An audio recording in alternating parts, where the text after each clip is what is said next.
Hello everyone, welcome to Puducherry Aspirant YouTube channel. So in the video நம்ம பார்க்க போறது என்னன்னா question number 16.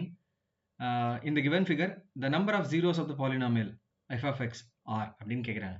ஸோ இந்த மாதிரி ஒரு டயக்ராம் கொடுத்துட்டு அதில் நம்பர் ஆஃப் ஜீரோஸ் எவ்வளோ அப்படின்னு கேட்கும்போது இதுக்கான ஒரு ஐடியா இருக்கும் இல்லையா?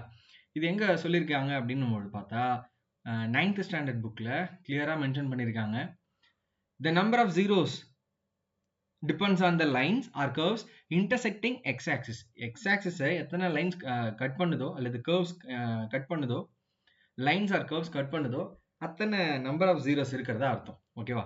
இது பற்றின ஒரு ஜென்ரல் ஸ்டேட்மெண்ட்டுக்கான புரிதல் இருக்கு. ஒரு டயக்ராமேட்டிக் எக்ஸ்பிளனேஷன் அப்படின்னு பார்த்தீங்கன்னா நம்ம ஒரு உதாரணம் எடுத்துப்போம். இந்த கிராஃப்ல நம்பர் ஆஃப் ஜீரோஸ் எவ்வளோ அப்படின்னா எக்ஸ் ஆக்சிஸ் இருக்கு இல்லையா? எக்ஸ் ஆக்சிஸ்ல எத்தனை கட் இருக்கோ அத்தனை நம்பர் ஆஃப் ஜீரோஸ்ன்னு சொல்லணும். அப்போ ஃபிகர் 3.7ல இந்த டயக்ராம் பொறுத்தளவில் 3.7ல இங்கே ஒரே ஒரு இடத்துல தான் கட் பண்ணுது. ஓகேவா? ஸோ அப்போ 3.7ல உள்ள நம்பர் ஆஃப் ஜீரோஸ் எவ்வளோ? ஸோ அதை தான் இங்கே ஆன்சராக கொடுத்துருக்காங்க. Number of zeros is equal to 1. சரிங்களா? இதே ஃபிகர் 3.8 பார்த்தீங்கன்னா இது என்ன?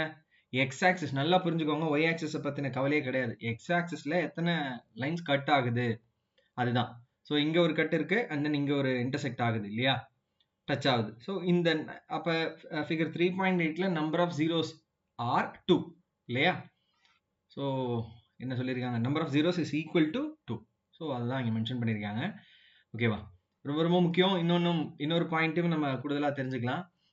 Number of zeros of a polynomial less than or equal to degree of the polynomial. Degree of the பாலினாமியல்னா என்ன அப்படின்ற கேள்வி இருக்கும். ஒரு பாலினாமியல் ஈக்குவேஷன் இருக்கு இல்லையா? அதோட ஹையஸ்ட் நம்பர், ஹையஸ்ட் எக்ஸ்போனன்ட் தான் நம்ம என்னன்னு சொல்லணும்னா டிகிரி ஆஃப் த பாலினாமியல் சொல்லணும். ஓகேவா? நான் மறுபடியும் சொல்றேன். ஒரு பாலினாமியல் ஈக்குவேஷன்னா x cube, x square, plus minus அப்படி எல்லாமே இருக்கும். ஓகேவா? இந்த மாதிரி இருக்கிற ஒரு பாலினாமியல் ஈக்குவேஷனோட ஹையஸ்ட் டிகிரியை தான் நம்ம வந்து என்னன்னு சொல்லணும்? கண்டிப்பா வந்து டிகிரி ஆஃப் த பாலினாமியல் அப்படின்றதா மென்ஷன் பண்ணணும். ஸோ இந்த பாயிண்ட் உங்களுக்கு புரிஞ்சிருக்கும். இப்போ வாங்க இந்த கேள்விக்கு பதில் என்னன்னு சொல்லுங்க பார்ப்போம். Number of zeros of a polynomial அப்படின்னா அசால்ட் பண்ணிடலாமா?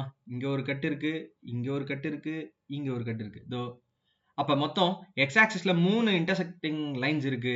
அதை பேஸ் பண்ணி இதுக்கான பதில 3 அப்படின்றதா சூஸ் பண்ணணும். ஓகேவா? ஸோ இதோட பேசிக் அண்டர்ஸ்டாண்டிங்கோட தான் இந்த கொஸ்டினை பார்த்துருக்கோம். ஸோ கண்டிப்பா உங்களுக்கு புரிஞ்சிருக்கும்னு நினைக்கிறேன். நண்பர்கள் எல்லாருக்கும் ஷேர் பண்ணுங்க. ஒரு நார்மல் எக்ஸ்பிளனேஷன் அப்படின்னு இல்லாம இந்த கேள்விக்கான விளக்கம் அப்படின்னா இதுக்கு தேவையான பேஸ் என்னன்னா அதுதான். ஓகேவா? நம்பர் ஆஃப் ஜீரோஸ் அப்படின்னா எக்ஸ் ஆக்சிஸை எத்தனை தடவை கட் பண்ணுதோ அதுதான் number of zeros of the polynomial equation அப்படின்றதா சொல்லணும். ஸோ இந்த மாதிரி ஒவ்வொரு கேள்விக்கான பேஸ் அண்டர்ஸ்டாண்டிங்கோட தான் இந்த எக்ஸ்பிளனேஷன்ஸ் கொடுக்குறோம். நண்பர்கள் எல்லாருக்கும் ஷேர் பண்ணுங்க. சில டெக்னிக்கல் ப்ராப்ளம்னால கொஞ்சம் டிலே ஆச்சு வீடியோ. இதுக்கப்புறம் ரெகுலராக இருக்கும். நன்றி, வணக்கம்.